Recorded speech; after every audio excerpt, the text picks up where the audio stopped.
आज है 16 अप्रैल 2024 दिन मंगलवार। वेलकम टू बैक सच तक हमेशा एमपी न्यूज। चलिए देखते हैं मध्य प्रदेश की टॉप बड़ी खबरें। इससे पहले आप न्यूज को कहां से देख रहे हैं हमें कमेंट बॉक्स में बताना बिल्कुल ना भूलें। साथ ही हमारे फेसबुक पेज को भी फॉलो करें और सभी ऑल सोशल मीडिया के लिंक वीडियो के डिस्क्रिप्शन बॉक्स पर देखने को मिल जाएगी। तो आप हमें इंस्टाग्राम पर फॉलो कर सकते हैं और डीएम भी। बोरवेल में गिरे बच्चे की मौत के बाद एसडीओ और सीईओ सस्पेंड, एक्शन में सीएम मोहन यादव। ये है सब कुछ चुनाव के समय में। मध्य प्रदेश के रीवा जिले में बोरवेल में गिरे मासूम की मौत के बाद मुख्यमंत्री डॉक्टर मोहन यादव ने ताबड़तोड़ एक्शन लिए। सीएम ने एसडीओ और सीईओ को सस्पेंड कर दिया। सीएम मोहन यादव ने एक्शन पर इस बात की जानकारी दी। सीएम ने एक्शन पर लिखा, रीवा जिले के मानिक गाँव में बोरवेल में गिरे मासूम बच्चों के मयंक के प्रशासन के लगातार और अथक प्रयासों के बाद हम नहीं बचा सके। मान अथवा दुख और पीड़ा से भरा है। ईश्वर दिवंगत आत्मा को शांति एवं परिजनों को यह गहन दुख सहने की करने की शक्ति प्रदान करे। पीड़िता बच्चे के परिजनों के रेड क्रॉस की ओर से 4 लाख आर्थिक सहायता प्रदान की गई। दुख की इस घड़ी में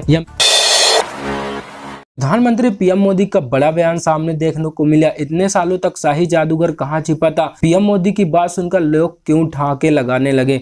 लोकसभा चुनाव 2024 के लिए भारतीय जनता पार्टी ने रविवार को संकल्प पत्र जारी किया। इस कार्यक्रम के बाद प्रधानमंत्री नरेंद्र मोदी मध्य प्रदेश के होशंगाबाद में एक रैली को संबोधित करने पहुंचे। वहां पीएम मोदी ने कहा, आग के देश में नहीं बल्कि उनके कांग्रेस के दिलों में लगी है।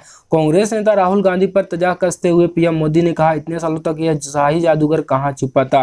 पीएम मोदी ने कहा, आप तो कांग्रेस का शाही परिवार को धमकी दे रहे हैं। भाइयों बहनों, आग देश में नहीं, आग जलन उनके दिलों में लगी है। ये जलन उनके दिल और दिमाग में ऐसी भर पड़ी है, उन्होंने अंदर ही अंदर जलाती जा रही है। एमपी में बिजली चोरी पर फिर सीनाजोरी। कनेक्शन काटने पर जेई पर मां बेटी ने लाठी से किया हमला और भर भर के दी गालियां। क्या है पूरा माजरा, चलिए समझते हैं। मध्य प्रदेश के राजगढ़ जिले में 2 महिलाओं ने जूनियर इंजीनियर जेई पर लाठी से हमला कर दिया। उन्होंने गालियां भी दी। यह मामला जिले के व्यवहार का है, जहां पर बिजली चोरी करते हुए पकड़े जाने के बाद डेडलाइन तक बकाया राशि जमा नहीं करने पर जेई कनेक्शन काटने के लिए पहुंचे थे। इस दौरान महिला और उनकी बेटी ने इंजीनियर पर लाठी डंडे से हमला कर दिया। परिवार के दूसरे सदस्यों ने सरकारी अधिकारियों के साथ दुर्व्यवहार किया। घटना की जानकारी देते हुए स्टेशन इंचार्ज ने कहा, जमील खातून की उनकी बेटी टीना दामाद और परिवार के अन्य सदस्यों ने टीम पर हमला किया। वे बकाया बिल को भुगतान नहीं करने पर बिजली कनेक्शन काटने के लिए उनके घर पहुंचे। उन्होंने बताया कि मां बेटी टीम पर लाठी डंडे से हमला किया, जबकि परिवार अन्य सदस्यों ने उनका जाति सूचक टिप्पणी की। कमलनाथ के घर पहुंची पुलिस। बीजेपी प्रत्याशी ने की थी शिकायत। पीएम मिलानी पर वीडियो वायरल करने का आरोप। क्या है पूरा माजरा, चलिए समझते हैं। देश में लोकसभा चुनाव से पहले बड़ी हलचल। मध्य प्रदेश के कांग्रेस दिग्गज नेता कमलनाथ छिंदवाड़ा पर स्थित पुलिस पहुंची। बताया जा रहा है कि छिंदवाड़ा से बीजेपी प्रत्याशी बंटी साहू की शिकायत पर पुलिस कमलनाथ के घर पहुंची। बंटी साहू ने कमलनाथ के पीए आरके मिगलानी पर एक आपत्तिजनक फर्जी वीडियो वायरल करने का आरोप लगाया था। बताया जा रहा है कि कमलनाथ के पीए आरके मिगलानी से पूछताछ के लिए पुलिस आई थी। छिंदवाड़ा में शिखरपुर में कमलनाथ का घर है। उनके निवास स्थान पर पुलिस आने के बाद सनसनी मच गई। इधर इस बात की जानकारी मिलने के बाद पूर्व सीएम कमलनाथ एवं सांसद नकुलनाथ अपने सभी कार्यक्रम को रद्द कर शिखरपुर पहुंचे। एमपी के बिरसा में भीषण हादसा। ट्रक और ट्रैक्टर में भिड़ंत, किसानों की मौत, चक्का जाम देखने को मिला।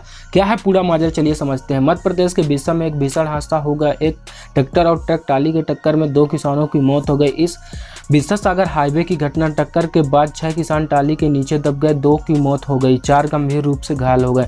जानकारी के मुताबिक बगरोधा के पास संस्कार वेयर हाउस के सामने सुबह करीब 3:30 बजे यह हादसा हुआ। दरअसल यहां अनाज बेचने आए किसानों और ट्रैक्टर ट्राली की कतार लगी थी। हादसे के बाद पुलिस ट्राली के नीचे दबे किसानों को जेसीबी की मदद से बाहर निकाला। सभी किसानों को बिरसा जिला अस्पताल पहुंचाया गया, जहां डॉक्टरों ने 2 किसानों को मृतक घोषित कर दिया गया। एक्सीडेंट के बाद ट्रक ड्राइवर और क्लीनर मौके पर फरार है। घटना के बाद किसानों में चक्का जाम कर दिया। एमपी बोर्ड 10वीं और 12वीं का रिजल्ट आज नहीं जाने कब तक हो सकता है जारी।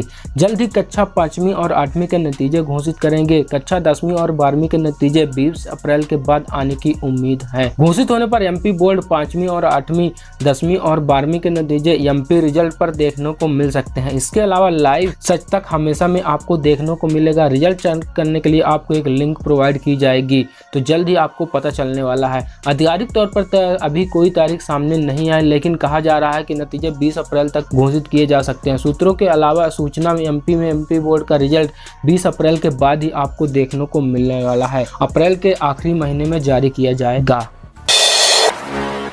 तो भाइयों, इस बार कुछ अलग ही माहौल देखने को मिलने वाला है। खजुराहो लोकसभा सीट पर इंडियन गठबंधन का ऐलान, किस पार्टी कैंडिडेट को करेंगे समर्थन, चलिए समझते हैं पूरा माजरा। मध्य प्रदेश के खजुराहो लोकसभा सीट समाजवादी पार्टी के हिस्से में आई थी।